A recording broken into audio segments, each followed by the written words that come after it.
আমাদের কর্মীদের সংযত থাকতে হবে। অযথা কোন রকম কোনো বাগবিতণ্ডায় জড়াবেন না।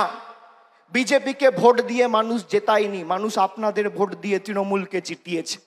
তার কারণ আপনার গ্রামে, আপনার পাড়ায়, আপনার এলাকায় আপনার মুখের উপর সেই গরিব মানুষ বিশ্বাস করেছে, বিজেপির মুখের কর্মীদের উপর বিশ্বাস করেনি।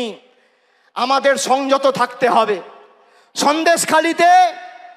সন্দেশখালী যেভাবে এই চিত্রনাট্যটা সাজিয়ে বাংলাকে ভারতবর্ষের মানুষের কাছে কলুষিত করতে চেয়েছিল, আপনারা দেখেছেন। সন্দেশখালী 2 নম্বর ব্লকের মণ্ডল সভাপতি গঙ্গাধর কয়াল বলেছে যে ভোটের দিন বিজেপির মদের খরচ প্রতি বুথে 5,000 টাকা।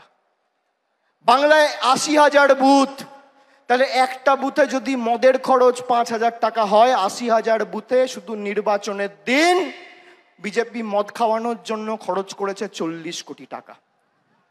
40 কোটি টাকা। আর মমতা বন্দ্যোপাধ্যায় 100 দিনের গরিব মানুষের টাকা, যা নরেন্দ্র মোদীর কেন্দ্রের সরকার বন্ধ করে রেখেছিল, 3,700 কোটি টাকা দিয়ে প্রায় 59 লক্ষ গরিব শ্রমিকের ব্যাংক অ্যাকাউন্টে সরাসরি টাকা পৌঁছে দিয়ে কথা রেখেছে। এটাই পার্থক্য।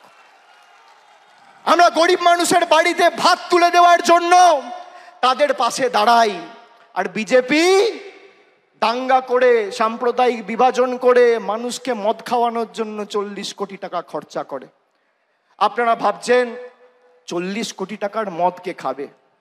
পাড়ায় গিয়ে, এলাকায় গিয়ে, গ্রামে গিয়ে দেখবেন, ডান দিক বাঁ দিক সামনে পেছনে তাকালে আপনার এলাকায়, আপনার বুথে, আপনার গ্রামে, আপনার পাড়ায় কোনো ভদ্রলোক, সভ্য লোক বিজেপি করে না। সব মাতাল, মদ, দুর্নীতিগ্রস্ত, চোর, চিটিংবাজ, সব বিজেপি।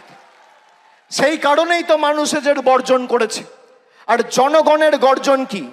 ওরা নরেন্দ্র মোদীর গর্জনে বিশ্বাস করেছিল, ওরা ইডির গর্জনে বিশ্বাস করেছিল, ওরা সিবিআইয়ের গর্জনে বিশ্বাস করেছিল, ওরা কেন্দ্রীয় বাহিনীর গর্জনে বিশ্বাস করেছিল, ওরা টাকার গর্জনে বিশ্বাস করেছিল, বিচার ব্যবস্থা, সংবাদ মাধ্যমের গর্জনে বিশ্বাস করেছিল। আমরা গরিব মানুষের গর্জনে বিশ্বাস করেছিলাম। জনগণের গর্জন কি আজকে ভারতীয় জনতা পার্টি বুঝে গেছে। আমাদের ভিডিও ভালো লাগলে লাইক এবং শেয়ার করুন।